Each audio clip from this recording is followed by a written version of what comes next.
Well, I agree with them. I mean, you can't be forgetting why it ended up like that, especially when we got to play them at the most important time of the year. You know what I mean? So, yeah, we're gonna have to remember it. We're gonna have to learn from it, study it, and understand it because, like, we're gonna have to be a lot better than that. That's 2 out of our last 3 games were like that. Andrew Fabriano talked about the mental mistakes in this game, and I know you had mentioned mental fatigue that that was shown last week. Is that something that kind of crept up, obviously? No, no. So like when we have a game like we had last week against Dallas, and it comes up out of the blue after playing 3 and 4, you're you're coming off the road. Like you can, there was so many uncharacteristic things that we did in that game that there's got to be a reason for it, right? There's no question that in that game we had to be better, right? But like some of the things we did, I told you they were just flat out like not thinking, right? Because I thought we were there to compete in that game. So that's fatigue, but we just had 2 days off, really good practice.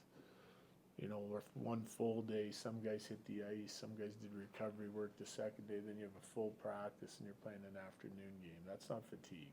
You're not getting more rest than that in this league ever.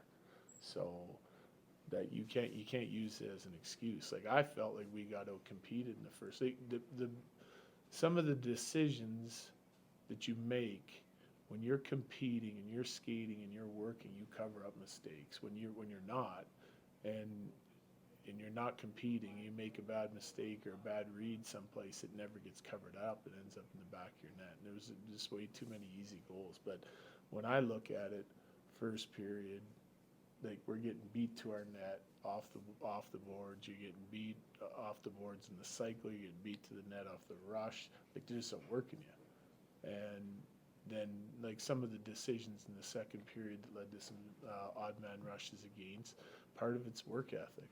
It's getting back above pucks immediately. Like there's hesitation and rest in our game, more rest than hesitation, and like you can't rest against a team like Winnipeg.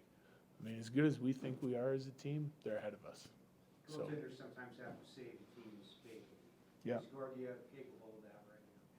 Well, he didn't make the big save tonight, so he's grouped in with the rest of our team. Is it a consideration to perhaps get him going, playing him tomorrow? Well, he'll play tomorrow now. Yeah. Given how you framed it as a playoff type game, does it make what happened today disappointing, concerning? All the above. Yeah. Gerard left in the first. Any update on him? Concussion protocol. Yeah. I think he hit his head on the ice. I haven't seen the hit yet. I saw him go down and then he left right after that. Coach, you said that it's concerning. Are you getting concerned this team maybe isn't gearing up when they need to? We'll see.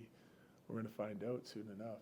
It's concerned. Like it's my job to be concerned when we're giving up goals, chances that I don't like, that are repetitive mistakes. Whether it's mental, structural, competitive mistakes, then I get concerned. I'm only not concerned when our team's cooking with gas and playing exactly the way I think they should play. You've used the word focus in talking about something that has lacked over this last stretch.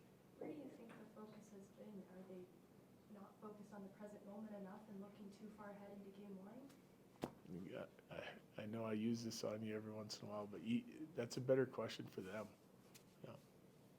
Is this one of those ones where the team game starts to break down, and then maybe there's a little bit of finger pointing, like, this is your guy, not my guy? I didn't feel it tonight. No, I didn't feel any of that. We haven't had that in our room for a long time. I think like when we're bad, they understand it and they're accountable. Like it's a huge game, right? And that's the way we came out in the first period. Like our starts, like we have to be ready to go from the drop of the puck. Like we just did it 2 days ago against Mini. Now this is a really good team, but it doesn't change the fact that you got to be ready to start. You can't wade into hockey games. I know you said, I wanted to hang on to this one, but we talked yesterday about the turnover afternoon game to another afternoon game being maybe a little bit tougher on you guys, for coaches, to go over what went wrong in this game to get ready to get into the next game. Yeah, because you run out of time, but we got lots of time after that. We can regurgitate it if we need to. Right. Not to get ahead of things here, but is this something that you can put in your back pocket for a series against Winnipeg if it is Winnipeg? Oh, well, we're gonna be breaking Winnipeg down for the next week. But we got some games to play first, but we're certainly gonna use, like, they came out and played their first period exactly where they're gonna play, exactly where they have played all season long. Look what happened, so you gotta find solutions. A few last ones, Evan in front or Eric? The decision to go back to Georgiev, is that more just because he left the game early? Is it more because you didn't see what you wanted to see in Hannon when he took over? Like, where's the thought process on that? It's my decision. I mean, like, I didn't love either one of them, you know, so we'll go back to our starter tomorrow. He's gotta get us back on track. Okay, thanks, Jared. Yeah.